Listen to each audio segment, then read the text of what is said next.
السلام عليكم. ازيكم يا حبايبي؟ عاملين ايه؟ يا رب تكونوا بخير. آه بصوا الحاله اللي انا فيها اللي المطبخ وصل لها. انتوا مصدقين ان ده مطبخي؟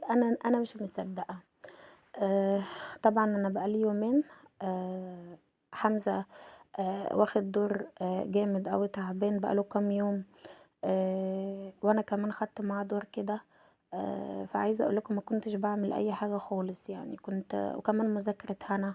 وكان في ضغط كده عليا كبير. فعايزه اقول لكم ما كنتش بعمل اي حاجه يعني. فالنهارده كده شديت حيلي شويه، فقلت ايه، اقوم اظبط الدنيا كده يعني، والمطبخ ده احاول اظبطه شويه. انا متعوده على طول انه بوتاجازي بعد اي اكله بنضفه على طول ومحافظه عليه، وبشطب الحوض على طول والمواعين ما ببيتهاش ابدا. فعايزه اقولكوا كنت ابص للمطبخ كده نفسيتي بتتعب زياده، يعني لما بلاقيه في الحاله دي، يعني زي ما بيقولوا حاله لا يرثى لها. بس فدلوقتي هنشطب كده المواعين على طول، هشطب المواعين على طول. وهشطب الحوض الاول. وبعدين بقى عايزة اوريكم طريقتي في تنظيف البوتاجاز. عايزة اشارككم يعني وتشوفوها، علشان هي طريقة سهلة قوي. وبتحافظ على البوتاجاز وبتنضفه جدا، وبأقل تكلفة طبعا، بعيدا بقى عن المنظفات الغالية واعلانات الشركات. والاستغلال بتاع اليومين دول والاسعار الاوفر اللي بقينا فيها طبعا محوطانا. ربنا يعافينا يا رب ويعافيكم، ايام صعبة فعلا على الكل. بس فانا مش عايزة اكتر من مكونين اتنين، وطبعا هيبقوا متوفرين ويبقى اقل تكلفة. اللي هو ملح الليمون والخل. ملح الليمون لو هتجيبي ب5 جنيه، ملح ليمون ب10 جنيه. هيبقى تمام وهيكفي وهيفيد كمان. ومتهيألي الخل بيبقى متوفر في اي بيت، حتى لو مش موجود مش هيبقى غالي يعني. بس بالمكونين الاتنين دول بس البوتاجاز بيرجع، يعني عايزة اقولك اكنك لسه جايباه، بيبقى حاجة تانية.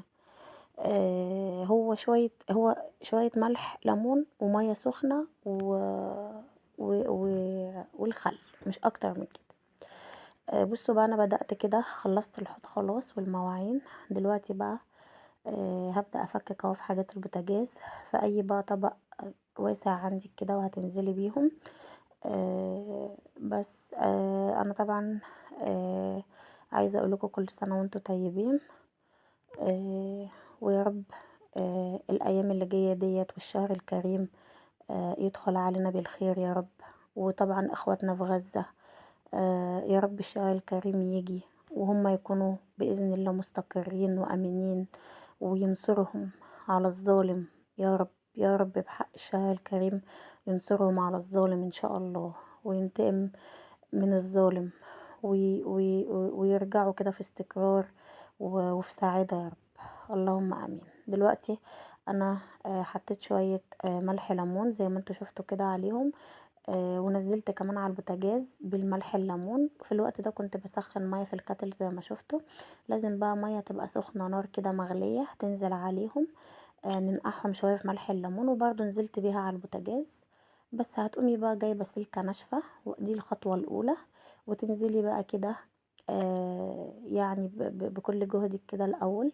نحاول ان احنا ندعك الدهون المتراكمه دي كلها كده بالسلكه. طبعا برضو مش هتتعبي قوي، لان ملح الليمون مع المية السخنة، خصوصا لما تسيبيه شوية هتلاقيه بيفتتلك الدهون وبيسيحالك كده بسرعة. مش هيتعبك برضو يعني قوي. طبعا المفروض انا لا لبست جلافز ولا كيس ولا اي حاجة، آه، يعني يبقى افضل. دي بقى الخطوة لو لبسناهم يعني. دي الخطوة التانية. بصوا بقى، بتجيبي بقى اي مسحوق عندك، اي صابون، وتبدأي بقى تغسلي في البوتاجاز. بص بقى تحسي النتيجة بانت عليه، بدأ ينور ازاي في الخطوة التانية واحنا بنعمله بالمسحوق. والمراية طبعا مشيت عليها وطلعت، طبعا عملت الشفاط كمان، كان عليه دهون متراكمة ما اقولكوش، والمراية والفرن اللي جنب البوتاجاز اللي هوريهولكوا دلوقتي، ومراية الشفاط كمان. بس وعلى قد ما اقدر خدت كده حتت من المطبخ. طبعا انا ما عملتوش كله، مش قادرة صراحة. آه بس بصوا بقى يا حبايبي، بصوا البوتاجاز عامل ازاي. والله والله بالمية السخنة وملح الليمون، مش اكتر من كده. بس عايزة اقول لكم ان انا نسيت احط خل. والله نسيت احط خل. مش انا بقول لكم ملح ليمون وخل؟ ايه رأيكم ان النتيجة دي وصلت لها كمان بمكون واحد بس اللي هو الملح الليمون؟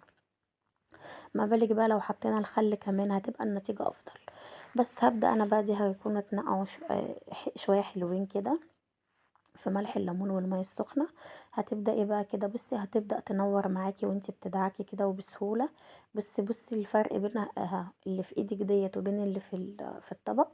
تحسي ان دي بصي نورت ازاي بمجرد كده ما بدأتي تدعكيها بعد ما اتنقعت شوية. بس وهخلصهم كلهم كده دعك. هينوروا معايا. عايزه اقول لكم كمان ان الكتل ملح الليمون بيخلي الكتل بينوره. شويه ملح ليمون كده وميه ويغلي فيها، بيخلي الكتل حاجه تانية.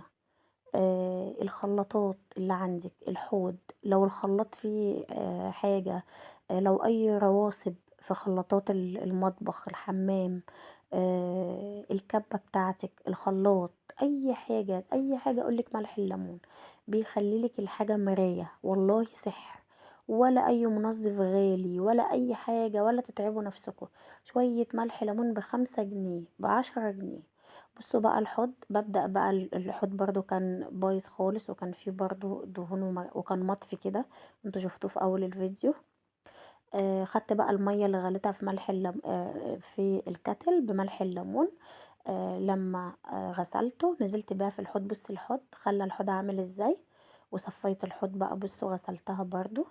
بصوا الحوض نور من ملح الليمون والمية السخنة اللي غسلت بيها الكتل.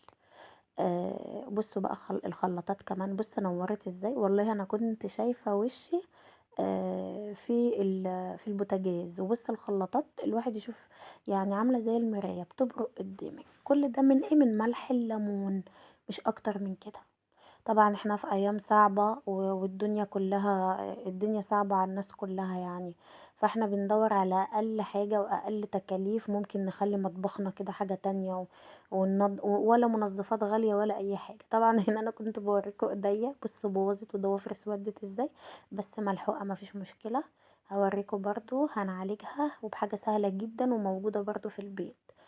بص ليمونة مش اكتر من كده، تكون كده فيها مية كده وحلوة، وتنزلي على ايدك. والله ولا ماسك ولا اي حاجة. بس برضو لو اي مرطب بعديها وتقومي ايه دهنة كده بعد الليمونة، هتلاقي ايدك بتبرق. بص بقى الحوض، بص الحوض عامل ازاي. الحوض بقى تحفة، بقى منور تاني. عايزة اقول لكم راحة نفسية. والله الواحد كده خف مجرد ما لقى المطبخ رجع نضيف. بصوا يا حبايبي، بصوا البوتاجاز بصوا نور ازاي. بصوا الواحد يشوف فيه وشه. والله من ايه؟ من ملح الليمون. الرخامة انا مسحتها عايزة اقول لكم بخل بس مش اكتر من كده. بصوا بقى عايزة اوريكم الكتل بصوا نور ازاي برضو لما عملته بملح الليمون. الرخامة. بصوا كمان الفرن ده اللي كنت بقول لكم عليه مرايته كانت بايظه خالص. البوتاجاز طبعا. وبصوا الحوض، الشفاط، كل ده بملح الليمون. كل دوت ما كلفنيش حاجه. ده طبعا المواعين كنت بصفيها، انا بحب اصفي المواعين. وبعد كده بشيلها ناشفه يعني ومتصفيه، ولو فيها اي ميه او حاجه بنشفها بفوطه كده علشان ما تعملش ريحه او حاجه مش حلوه يعني. بس بصوا المطبخ عايزه اقول لكم عمل ازاي، رجع يبرق تاني بملح الليمون. يلا بقى ما يجراش حاجه، نروق على نفسنا كده بتوستايه وماكس تيلا كده. مفيش افضل من الايه من الشوكليت كده. الواحد عن نفسنا ليها حق علينا برضو.